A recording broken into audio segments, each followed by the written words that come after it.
ഒരു PT മാഷ് ഒരു സ്കൂളിൽ നിന്ന് കുട്ടികളോട് പറഞ്ഞിട്ടുള്ളൊരു സംഭവമാണ് കേട്ടോ. ഇവിടെ കുറേ കുട്ടികൾ ഇരിക്കുന്നതുകൊണ്ട് പറയും. എൻ്റെ ജീവിതത്തിൽ ഉണ്ടായൊരു സംഭവമുണ്ട്. ഞങ്ങൾ വീട്ടിൽ 4 ആൺകുട്ടികളായിരുന്നു. ഞങ്ങളുടെ കുടുംബത്തിൽ ആദ്യമായിട്ടൊരാൾ SSLC ജയിക്കുന്നത്, അല്ല, നല്ല മാർക്കോട് കൂടി ജയിച്ചത് എൻ്റെ കാക്കയായിരുന്നു. ആദ്യമായിട്ട് നല്ല മാർക്കിൽ ജയിച്ച്, അതുകൊണ്ട് അവനെ തിരൂരങ്ങാടി എന്ന് പറഞ്ഞൊരു നാട്ടിൽ കോളേജിൽ കൊണ്ടുപോയി ചേർത്ത്. അന്ന് നമ്മുടെ വീട്ടിൽ നല്ല ദാരിദ്ര്യമുള്ളൊരു സമയമായിരുന്നു. അതുകൊണ്ട് ഫീസ് കൊടുത്ത് പഠിപ്പിക്കാനൊന്നും ഉപ്പാനെ കൊണ്ട് കഴിയില്ലായിരുന്നു. പക്ഷേ തിരൂരങ്ങാടിയിൽ അവനെ കൊണ്ടാക്കിയത് കൊണ്ട് എന്ത് സംഭവിച്ചു എന്നറിയോ? തിരൂരങ്ങാടിയിൽ PSMO എന്ന് പറഞ്ഞ വലിയൊരു കോളേജുണ്ട്. ആ കോളേജിലെ ലൈബ്രറിയനായിട്ടുള്ള ഒരാളുണ്ട്. അദ്ദേഹം എൻ്റെ ഉമ്മയുടെ കസിനായിരുന്നു. അദ്ദേഹത്തിന് മക്കളില്ല. ഞങ്ങൾ കാക്കൂ എന്ന് വിളിക്കുക. കാക്കു അമ്മായിയാണ്. ഇവർക്ക് മക്കളില്ലാത്തത് കൊണ്ട് അവർ ഇവനെ ഒരു മകനായിട്ട് അങ്ങോട്ട് സ്വീകരിച്ച് അവന് വേണ്ടതെല്ലാം പിന്നെ ഇവരാ ചെയ്തു കൊടുക്കുന്നത്. അവന് ബസ്സിനുള്ള പൈസ അടക്കം, അവൻ്റെ വസ്ത്രമാവട്ടെ, പുസ്തകങ്ങളാവട്ടെ, വാച്ചാവട്ടെ, ചെരുപ്പാവട്ടെ ഒക്കെ അവരാണ് വാങ്ങിക്കൊടുക്കുക. അവന് പിന്നെ റാങ്കോട് കൂടിയാണ് വിജയിച്ചത്. അവൻ കോളേജിൽ പോയി എന്നുള്ള ഒരൊറ്റ കാരണം കൊണ്ടാണ്, അവനെ അദ്ദേഹം മെൻറ്ററിങ് ചെയ്തു എന്നുള്ള ഒരൊറ്റ കാരണം കൊണ്ടാണ് ഞങ്ങളുടെ എല്ലാവരുടെയും ജീവിതം മാറിയത്. ഇന്ന് ഞാൻ നിങ്ങളുടെ മുന്നിൽ ഈ മൈക്കിൻ്റെ മുമ്പിൽ നിൽക്കുന്നുണ്ടെങ്കിൽ ആ മനുഷ്യൻ കാരണമാണ്. അദ്ദേഹം അങ്ങനെ അവൻ്റെ കൂടെ നിന്നില്ലായിരുന്നെങ്കിൽ അവൻ പഠനം പാതി വഴിയിൽ ഉപേക്ഷിച്ചിട്ട് പോരുമായിരുന്നു.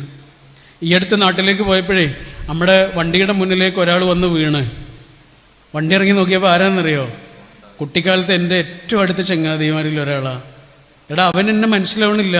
കാരണം അവൻ സ്വബോധത്തിലല്ല, 2 കാലിലല്ല 4 കാലിലൊന്നും അല്ല അവൻ നിൽക്കണേ. അപ്പൻ്റെ മനസ്സിൽ ഓർമ്മ വന്നതാ, ആ മനുഷ്യൻ എങ്ങാനും ഇല്ലായിരുന്നെങ്കിൽ ഞാൻ ഇവൻ്റെ ബാക്കിലുണ്ടാവും. നിങ്ങളുടെ വീട്ടിലേക്ക് ജോലിക്ക് വരുന്ന ഒരു ചേച്ചിയുടെയോ താത്തയുടെയോ കുട്ടിക്ക് നിങ്ങൾ കൊടുക്കുന്ന സയൻസിൻ്റെയോ മാത്സിൻ്റെയോ ഒരു ട്യൂഷൻ മതിയാകും. ആ കുട്ടിയുടേത് മാത്രമല്ല, ആ കുടുംബത്തിൻ്റെ ജീവിതം മാറാൻ. മനസ്സിലായില്ലേ? എടാ, നിങ്ങൾക്കറിയുന്ന നിങ്ങളുടെ ഫാമിലിയിലോ കുടുംബത്തിലുള്ള ഒരൊറ്റ കുട്ടിക്ക് നിങ്ങൾ കൊടുക്കുന്നൊരു ട്യൂഷൻ മതിയാവും. അപ്പോഴാണ് ശരിക്കും A+ കിട്ടുക. ഒരു മാഷ് ഒരിക്കൽ പിന്നെ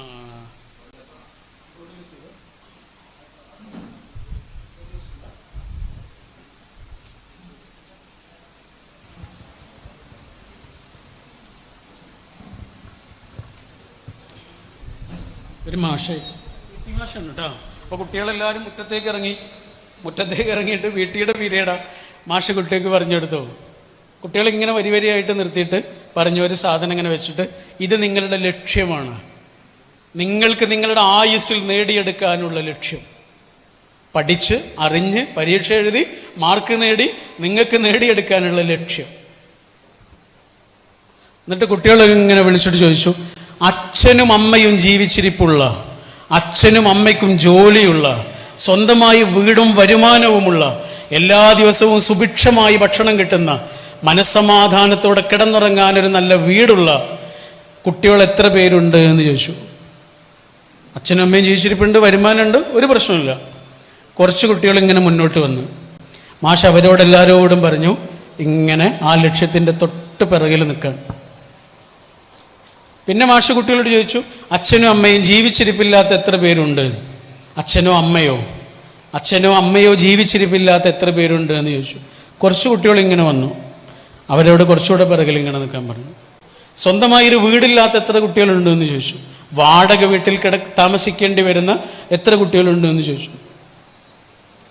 ഒരു ദിവസം അച്ഛനോ അമ്മയോ ജോലിക്ക് പോയിട്ടില്ലെങ്കിൽ പട്ടിണിയാകുന്ന വീടുകൾ എത്ര ഉണ്ട് എന്ന് ചോദിച്ചു. കുട്ടികൾ ഇങ്ങനെ വരാൻ തുടങ്ങി. ആ കുട്ടികളോടൊക്കെ ഇങ്ങനെ പിറകിൽ നിൽക്കാൻ തുടങ്ങി. വായിക്കാനൊരു നല്ല ടേബിൾ പോലും ഇല്ലാത്ത എത്ര കുട്ടികളുണ്ടെന്ന് ചോദിച്ചു. അവരും വന്നു. ഇങ്ങനെ ഓരോ കുട്ടികളിങ്ങനെ പിറകിലായി ഇങ്ങനെ നിർത്തി. എന്നിട്ട് മാഷ് പറഞ്ഞെടുത്തു, എടാ, ഇവന് ഈ ലക്ഷ്യം നേടാൻ അവന് മനസ്സുണ്ടായാൽ മതി. അവനൊരു തടസ്സമില്ല, അവന് മനസ്സുണ്ടായാൽ മതി. അവൻ്റെ കാര്യങ്ങളൊക്കെ ഓക്കെയാണ്. അവനൊരു തടസ്സമില്ല, അവനൊരു പ്രയാസമില്ല, അവൻ്റെ മനസ്സിന് അസ്വസ്ഥമായ ഒരു കാര്യമില്ല. ഇവൻ്റെ പ്രശ്നം എന്താണെന്നറിയോ? വായിച്ചിരിക്കാനൊരു ടേബിളാണ്.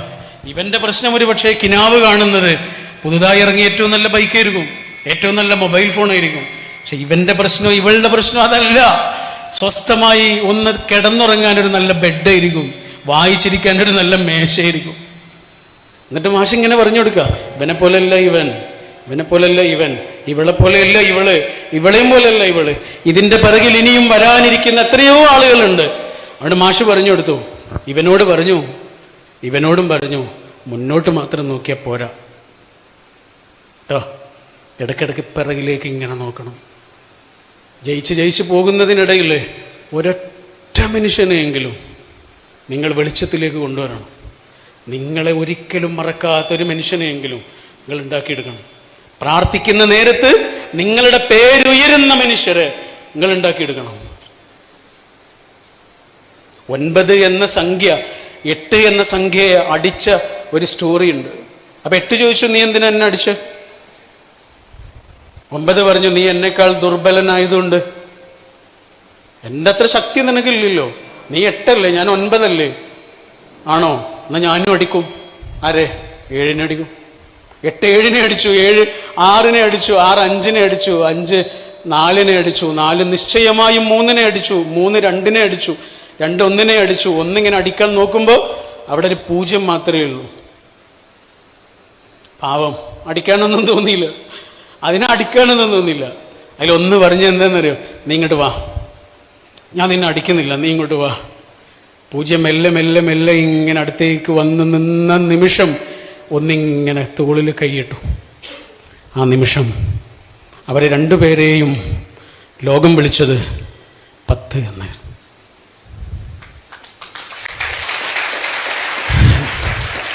പൂജ്യത്തിന് മാത്രമാണ് വില കൂടി, ആണോ? 1 വില കൂടിയില്ലേ? ഇതാ ഇതുപോലെ. ഞാൻ എൻ്റെ വാക്കുകൾ അവസാനിപ്പിക്കുന്നു. മഹാഭാരതത്തിലെ ഭീഷ്മർ പറയുന്നൊരു വാക്കുണ്ട്, മുഹൂർത്തം ജ്വലിതം ശ്രേയ ന ച ധൂമായിതം ചിരം. അർത്ഥം പറയണ, അതിന് മുമ്പൊരു കാര്യം ചെയ്യേണ്ട. ഇത് റൂമി എന്ന ലോകം കണ്ട ഏറ്റവും വലിയ മഹാപ്രതിഭകളിൽ ഒരാള്, അദ്ദേഹത്തിൻ്റെ ആയുസ്സിൽ എഴുതിയ ഏറ്റവും ഗംഭീരമായ പുസ്തകങ്ങളിലൊരു പുസ്തകമാണ്. അപ്പോൾ ഇതിൻ്റെ മലയാള പരിഭാഷയാണ്. ഇതെനിക്ക് ആതിരക്ക് കൊടുക്കണം. ഞാൻ കൊടുക്കട്ടെ?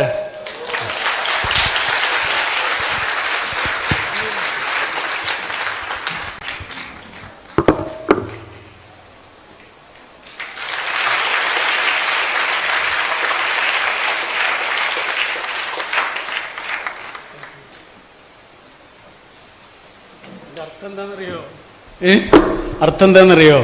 മുഹൂർത്തം ജ്വലിതം ശ്രേയ ന ച ധൂമായിതം ചിരം.